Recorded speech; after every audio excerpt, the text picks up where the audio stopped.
Ya, jadi tadi tahap 1, 2, 3, 4 kembali sampai ke 5. Jadi intinya adalah setelah dilakukan pengamatan, penyederhanaan, pengamatan dengan pengukuran dibanding antara dunia nyata dengan hasil model pengukuran, ya.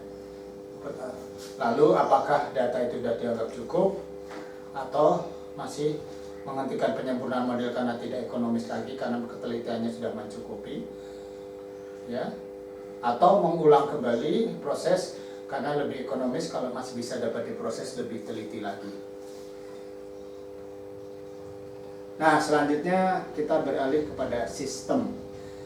Model dan sistem saling berkaitan erat.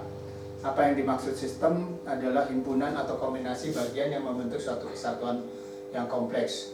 Namun tidak semua kumpulan gugus bagian tersebut dianggap sebagai sistem. Ya, mudahnya kalau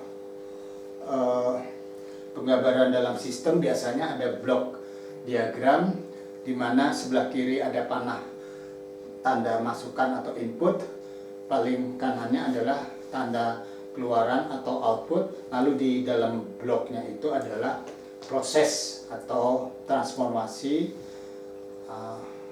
dari input menjadi output. Itulah sebenarnya yang dikatakan secara sederhana adalah sistem. Nah, setiap output harus ada input bagi sistem berikutnya, ya, blok berikutnya, demikian seterusnya. Jadi kalau dalam sistem peredaran darah manusia itu kita makan, kemudian memberikan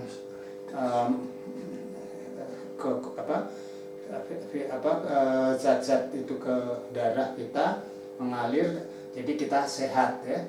Nah, kalau sakit itu apa? Artinya ada sistem yang rusak. Mobil juga gitu, ya. Kalau ceng artinya apa? Pada saat di starter, kemudian masuk ke busi, memberikan percikan api di dalam ruang bakar mesin, kemudian harusnya terjadi pertemuan dengan semburan bensin, terjadi ledakan di dalam kamar ruang bakar mesin, itulah menjadi sumber tenaga yang kita kalau digerakkan dengan kopling rem gas, maka kendaraan akan bisa berjalan. Sehingga kita dengar dari bunyi ruang bakar mesin tadi ada dung dung dung dung dung, itu adalah jadi kalau tidak mau jalan, artinya ada sistem yang tidak berfungsi, input proses outputnya, ya.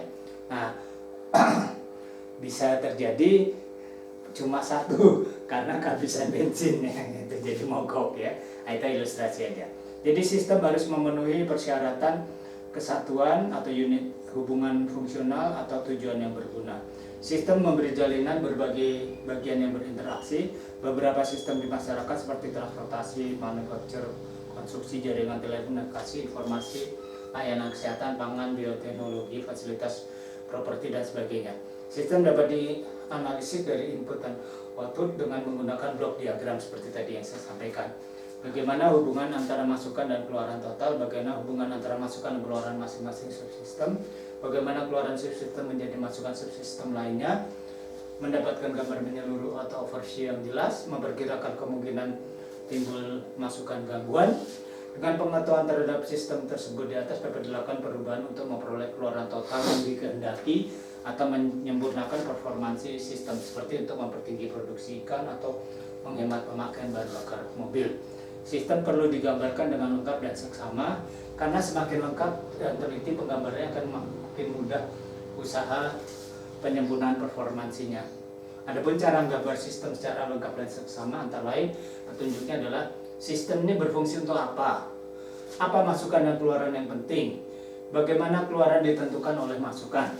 Kemudian dalam upaya penyempurnaan performansi sistem dilakukan hal sebagai berikut. Bagaimana mengubah hubungan masukan dan keluaran? Apa masukan dapat dikendalikan? Jadi peranan model dalam mempelajari sistem, model sangat penting karena dengan pemodelan masalah dapat dikemukakan melalui blok diagram kotak yang mempunyai masukan dan keluaran, dan hubungan antara masukan dan keluaran dapat dinyatakan secara sistematis. Misalnya ini proyek, jumlah pekerja, ini waktu, hari penyelesaian proyek. Kemudian berjalan, kemudian ada model kalau hanya 5 pekerja bagaimana hasilnya, kalau 7 orang bagaimana, dan seterusnya. Kemudian sistem menjadi lebih rumit kompleks karena diagram balok sistem dapat merupakan rangkaian seri, paralel, atau gabungan antara seri dan paralel. Misalnya pengemudi mobil dapat simultan menekan pedal gas sambil memutar kemudi sambil melakukan gerakan tunggal memindahkan persnelong. Ya. Nah, ini contohnya.